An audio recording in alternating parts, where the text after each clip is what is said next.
Now let's talk about DMARC. So DMARC stands for Domain-Based Messaging Authentication, Reporting and Conformance. So it's an email authentication protocol that's built on SPF and DKIM. And it's a way for domain owners to instruct receiving email servers as how to handle messages that fail SPF or DKIM checks. It also provides a policy framework for email authentication and allows domain owners to receive feedback about their email authentication practices. Also, you enable DMARC for a domain by just creating a TXT record in DNS. And DMARC validation of an email message involves alignment of domains in the mail from and the from addresses, where mail from address is the email address that's used in the transmission of messages between the SMTP email servers.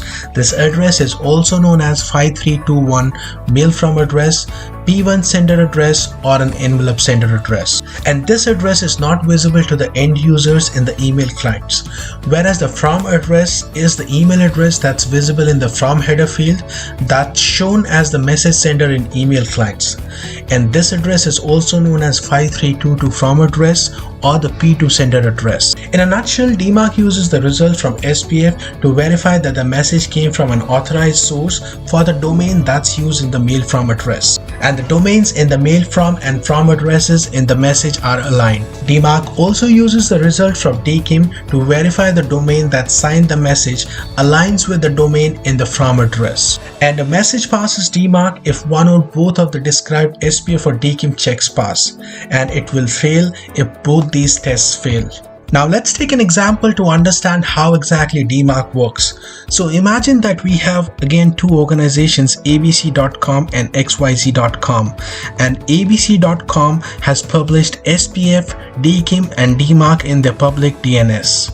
In this example, abc.com is sending an email to xyz.com, and when the email reaches xyz.com email server, it will perform several checks to determine if the email is legitimate or not.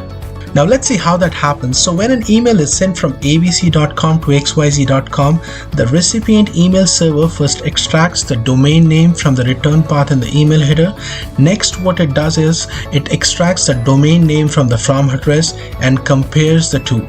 And this is known as SPF alignment. And if the domain name match, the SPF will pass, and if it did not, then the SPF will fail.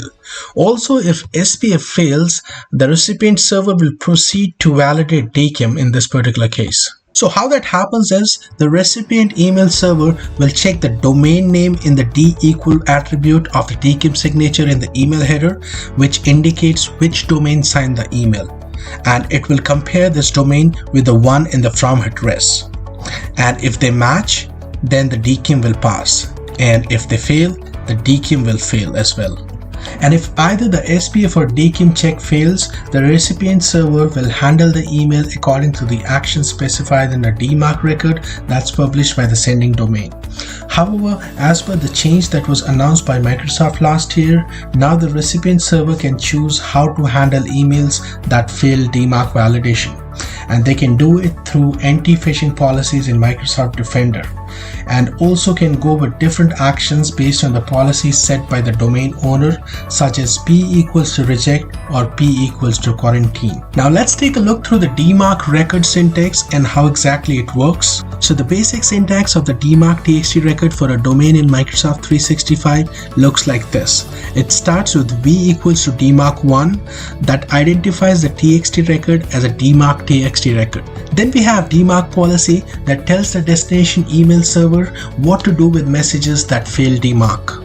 And it can hold values like P=to reject, which means that the messages should be rejected.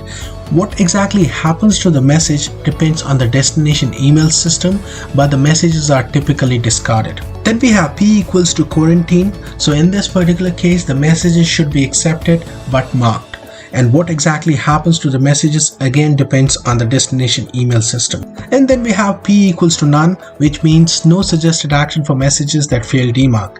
Again, what happens to the message depends on the email protection features in the destination email server. Then the next parameter that we have there in this record is percentage of DMARC failed mail subject to DMARC policy.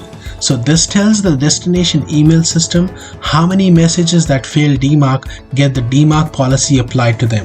For example, if PCT is 100, it means that all messages that fail DMARC get the DMARC policy applied to them. And you can use values less than 100 for testing and tuning of the DMARC policy, and if you do not use this parameter, then the default value it takes is PCT equals to 100. Then the next parameter that we have here in DMARC syntax is DMARC reports that are denoted as RUA, which stands for aggregate reports, and RUF, which is known as forensic reports. Here RUA equals to mail to identifies where to send the DMARC aggregate report. This aggregate report are typically sent once per day, and the report contains the DMARC results from the previous day. And this report usually has the IP addresses of the servers or services that send email using your domain and whether they pass or fail DMARC authentication. The report also captures the actions that DMARC takes on email that fails DMARC authentication based on the DMARC policy. And RUF equals to mail to value identifies where to send the DMARC forensic reports, also known as DMARC failure reports. These reports are generated and sent immediately after a DMARC failure, like a non-delivery report, or also known as NDR, or a bounce back message. Now let me show you how DMARC can be enabled by adding a TXT value to the DNS host. To add the TXT record, I'll click on this option that says add new record, and from here I'll select TXT. Now it asks me the name of the record and the value. So I have this article open over here from where I'll copy the details. So I'll copy the name from here and paste it. Then I'll copy the value.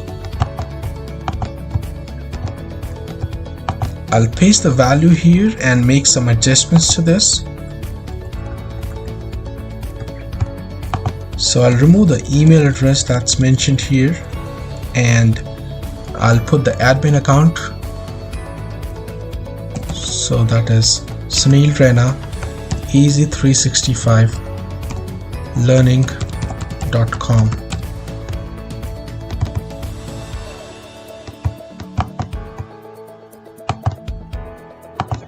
So I'll paste the same thing where I want to receive the forensic reports.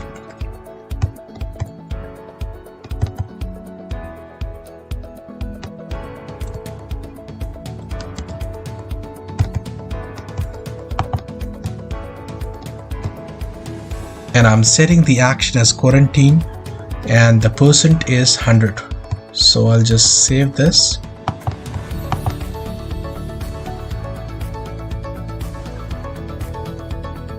Done. The record has been updated. So that's all about DMARC. This concludes our discussion on DMARC. However, be sure to check out my upcoming video where I will talk about ARC, that is additional authentication standard that you can implement in Microsoft 365. Stay engaged and keep watching my content. Thank you so much.